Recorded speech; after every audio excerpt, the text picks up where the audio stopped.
Let's talk about how you can spawn $24,000 a month in profit from thin air using something called low ticket offer ads on pretty much autopilot, right? So this is a cash flow positive way to run ads where you pretty much get paid to book sales calls, even if they don't close, at an unlimited scale, right? So this is meant for coaches and info product business owners. So we're going to be covering the unit economics, or the math behind running ads profitably, why running ads the old way, which is the way that most people are running things right now, doesn't really work anymore in 2025, and then the funnel and offer structure that actually makes this work, as well as how to leverage AI to speed run this strategy so that you can actually have some speed. So first of all, some proof so that you actually know what I'm talking about. And this, by the way, is an old screenshot because we were capped at spending only like $50 a day by Meta. Nowadays, we spend something like $400 a day. But anyways, so you can see that we had a 2.x ROAS on the front end, which means that we are pretty much getting paid 2x just to book sales calls, right? So we spent like $340. We made back 380 on the front end. And yeah, you can go through all of the stats right here. But the more important thing is that we booked, 11 sales calls, right? So out of those 11 sales calls, 54 are qualified. Out of 6, around 4 to 5 show up, so that with a 70% show up rate. Out of those 4 to 5 shown calls, 1 to 2 closed, which is a 30 to 40% close rate, which means that you're getting paid around $4,000 to $8,000 of revenue per week from around, let's just say, $400 in ad spend, plus another $380 just to take the calls from the front end revenue here, right? So if that doesn't make much sense, stick around because I'm going to explain how that works. It might be confusing because you probably haven't heard of anyone talk about how you can actually get paid to book sales calls. So yeah, it's interesting. That averages to around 6K in average weekly profit with around, let's just call it $400 of average spend with a 18x ROAS and a 3 to 4 week sales cycle. So if you don't know what that means, that just means that from the moment that they see the ad and book a call, to the moment that they close as an actual high ticket client, it's going to be 3 to 4 weeks, right? This says 8K just because we had like a small failed payment or something. But pretty much we're on track to make 30K in August. But yeah, like I said, we're currently hard capped by Meta at $50 a day. Well, not anymore.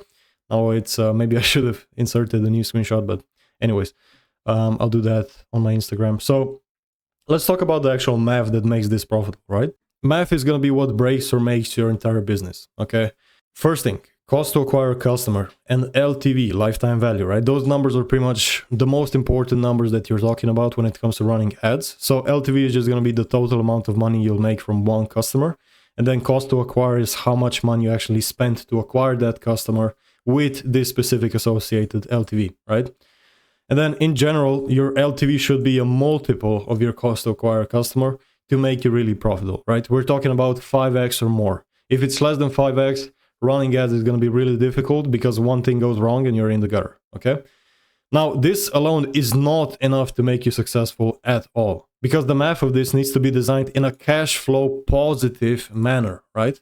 Because if you're acquiring customers for more money than they pay you immediately, this results in something called negative cash flow. This means that there is a payback period of multiple weeks in which you pretty much need to spend 1 to 2K or more to acquire a customer in which you make zero return on your investment. And then at scale, this pretty much becomes a nightmare because you're constantly staking thousands of dollars at all times just to acquire new customers, right? So if something goes wrong with the ads, if your closer's dog dies and he just shits the bed with close rate, you pretty much go into the negative with tens of thousands of dollars. So in simple terms, negative cash flow requires you to have the ability to spend large amounts of money to turn a profit, which for most people below $20,000, they do not have. Therefore, this is not a viable option, okay? Most business owners operate under the presumption that ads are just inherently cash flow negative. For most people, that's true if you don't know what you're doing, okay? But there is a way, and this way is called self-liquidation. So here's pretty much a graph of what I'm talking about, right? So the old way of running ads, the way that most people run ads, which is just with an VSL, is going to be like this, right? You're spending $2,000 for a period of your sales cycle, which is usually anywhere from 3 to 6, maybe even more weeks. So in this period of the sales cycle, you're pretty much going into anywhere from $1,000 to $2,000 of negative cash flow, which means that if you want to actually acquire anything more than a couple clients, right? Let's just say you want to acquire 10 clients, right? You're literally going to be spending $20,000 going into the negative, taking that risk just for you to acquire those clients and pretty much hoping for like 3 to 4 weeks, right? And then, like I said, if anything goes wrong, you're pretty much out of that money. So the different model, which is the new model, which I'm going to be talking about in this video, which not a lot of people actually know about, is going to be called self-liquidation. So the difference here is you're selling a low ticket product first, which actually puts you in the positive right away. So before someone even enters your funnel for the high ticket product, you already have some LTV on them, right? So this means that you get paid to acquire customers instead of the other way around. Therefore, you can literally scale this until either A, your ads break and become too expensive, or B, your sales capacity breaks and you have to expand your operational capacity just because you're doing too good, right? As DJ Khaled would say, you're suffering from success. So let's talk about the ad models that actually facilitate this, right? The ad model you pick will determine if scaling your business will suck or not, right? So here's the old model, direct response VSL ads. Now look, they work, and some people, you might see some people scale with them and they work, but you get a 2 to 3x ROAS, and this is dropping every single year. If you listen to people running these ads, you can hear them every single year. They talk about how ad costs are getting more expensive, their ROAS is going down. It used to be 5x, then 4x, then 3x, then 2x, and now some of them are actually just breaking even, right? And the biggest drawback, like we talked about, is this is heavily cash flow negative, right? The other thing, it's saturated as shit. And another annoying little thing is you just have to have a complex funnel in practice. Like you have to have emails, you have to have SMS, you have to have a setter or an SDR or something along those lines. So this is just not it, right?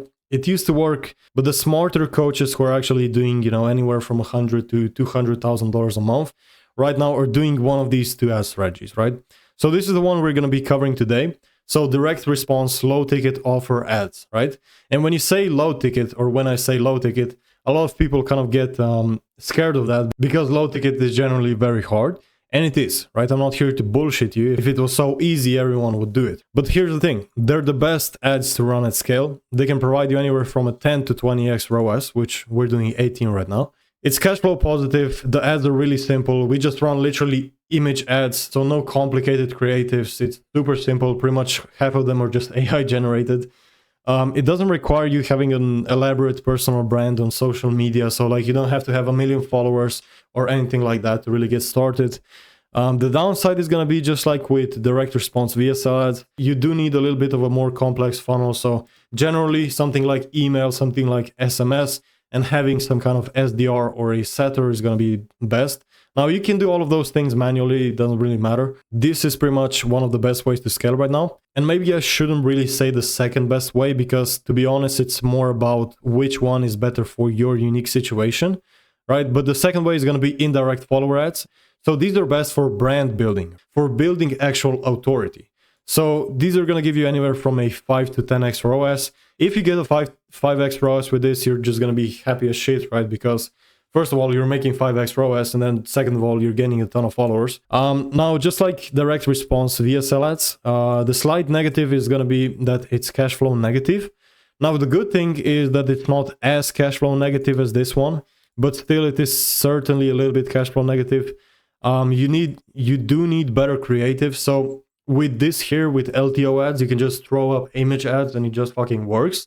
With indirect follower ads, you need actual like video ads. You need to script them correctly. The creatives need to be absolutely dialed in for your ICP for it to actually work. The second thing is going to be it requires some kind of good personal brand already. So if you're running follower ads and people go to your profile and it's just a bunch of fucking slop, no one's going to follow you, right? The good thing is you don't really need a complex funnel. You just need, someone to send you DMs, and you need a setter. You can do that on your own. And then, yeah, this is going to be a separate video, but also a good way to run ads. But if you want to scale, this one's going to be better, okay? Most coaches will tell you to go with the good old faithful, which is going to be VSL ads, right? VSL ads became very popular a few years ago, when building an irresistible offer was enough to sign clients. So this was in the early days where the meta was, just fucking stacking that offer. I'll make you $1 bazillion in 20 days. And if I don't, I'll give you $1,000, all your money back, and a free fucking back massage, right? So this doesn't really work anymore, right? Because the market is way more sophisticated. Consumers have seen your offer and claims in every single way, a bazillion of times over and over, right? They no longer just watch a VSL and book a call. That used to work a couple years ago. It doesn't anymore. In reality, they require many more contact points than a single VSL to convert into buyers. In fact, not even into buyers, just them being willing to hop on a sales call with you, right? So they need to build trust via hours and hours of content before they actually spend their hard-earned money with you. Because of this fact, we as advertisers, we could, mop and cry, or we can actually adapt to it, right? So we have to adapt to the changing conditions, and this is where the LTO ads funnel comes in. Those who will not will stay stuck in a 40% profit margin business with an overbloated team, which they probably hate. So you probably don't want to be doing that. Step 2, designing your LTO funnel. LTO ads are heavily dependent on the quality of the funnel. While that's the case for LTO ads, the case for follower ads is they're dependent on your personal brand. Now, the good news is that by nature, a low ticket funnel will produce high intent buyer leads, which have already showed the highest level of intent, which is going to be giving you their money. This fact alone makes the conversion rates a lot better in general, right? For actually upselling them. Now, if you do this wrong, you're going to fuck up so hard you won't even know what happened, okay? So if you don't know how to actually design a low ticket offer, it's just going to cannibalize your main high ticket offer and you're going to have no sales, okay? So it's really important that you understand this. Now, a good low ticket funnel has many moving components. The correct low ticket offer, like I said, a high converting long form sales page, the correct sequence of upsells and cross sells to achieve a viable average order value, aka how much people actually spend with your low ticket product. You're going to also need a high converting sales page. You're going to need the correct setting process. This is super important and honestly kind of hard to execute. And a good sales process, right? If you fuck up any of these, this will simply not work and you will be left thinking, oh, it doesn't work. But it does, you're just not good enough, right? So here's the actual funnel visualized. So you have an ad, and it goes to a low ticket sales page. Here you want to have something between a 6 to 8% sales page conversion rate, which means that 6 to 8% of people who actually click on the ad also buy your product. Then you go to a checkout where you have upsells. So you should be booking around 30 to 50% of the people who actually buy your products on a setting call. So this call isn't actually a call on where you sell them. It's just a call for you to actually set them on a longer call. Okay, if that makes sense. And then the rest of the people who don't really book or just fed into an email sequence and they get contacted by an appointment setter just to bump up that rate, the booking rate, and then they go on a sales call. From the people who actually join, you should have anywhere from 50 to 80% of them should be set on a longer form sales call, right? So around 50% should be qualified. If they're not qualified, it's probably your ads, it's probably your creatives or your copy. Your messaging just might be, attracting goobers. In that case, you need to fix that, right? So then you just get them on a sales call and close them. That's simple. The only goal you should have with your LTO ads funnel is achieving a 1x AOV to CPA. As long as people spend more than it costs you to actually acquire them, your funnel is actively self-liquidating ad spend. Congratulations, you've unlocked an infinite leads glitch, right?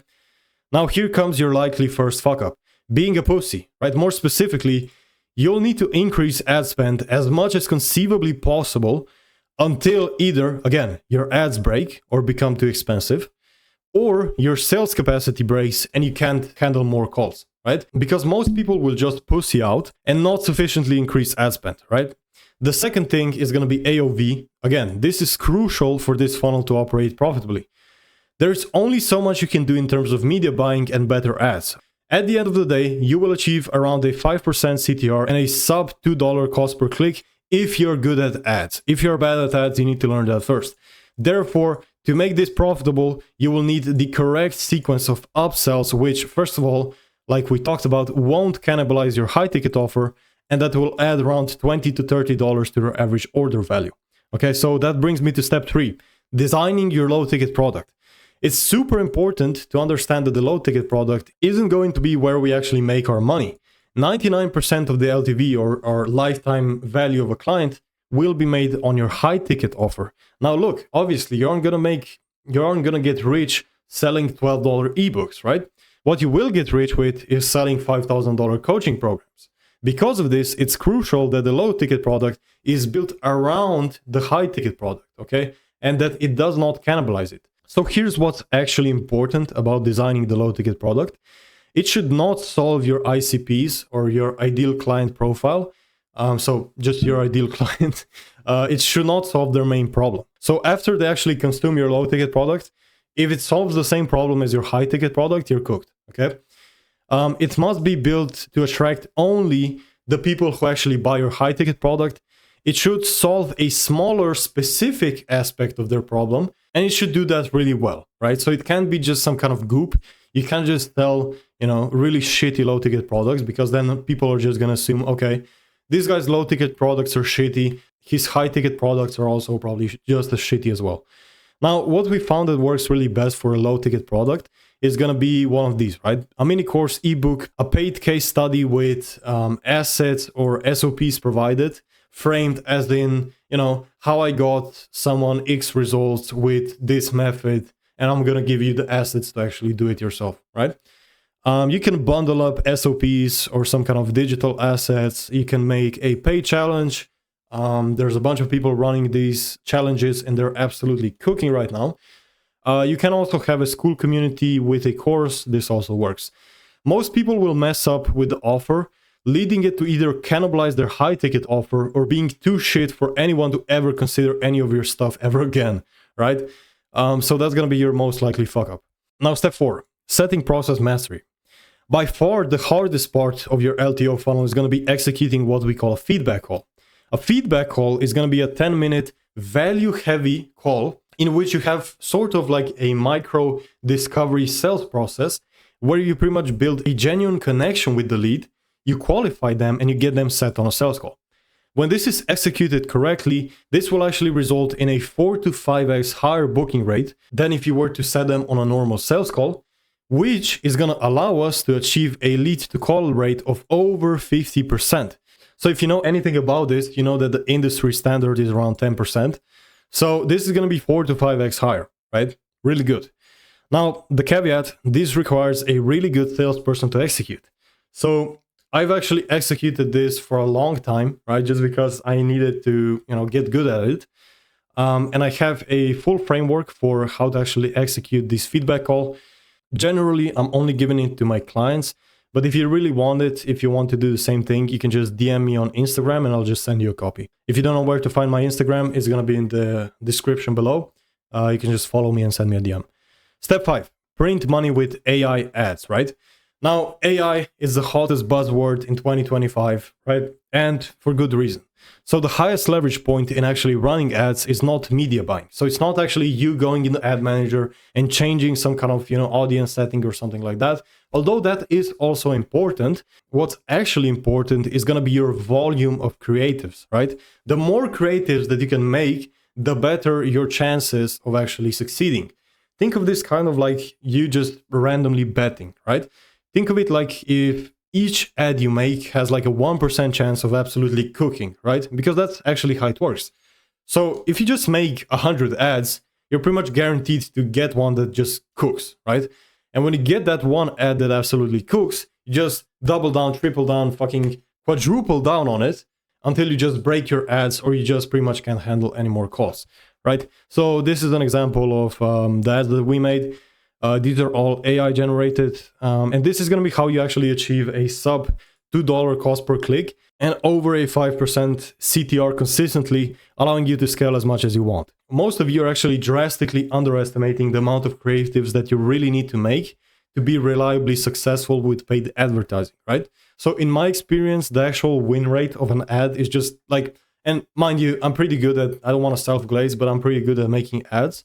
Like the win rate is going to be somewhere between 5 to 10% of an ad actually cooking. So if you only make like 10 ads, right? Is it really realistic for you to expect to be successful 100% of the time? Well, not really, right? So the solution to this is just to make more ads Stop being a crybaby and just make more creative. So the way we do media buying is we have a testing and a scaling campaign. This is just the classic Alex Becker method, super common. And you can see here that we're getting somewhere like a $1.3 cost per click and a 5% CTR.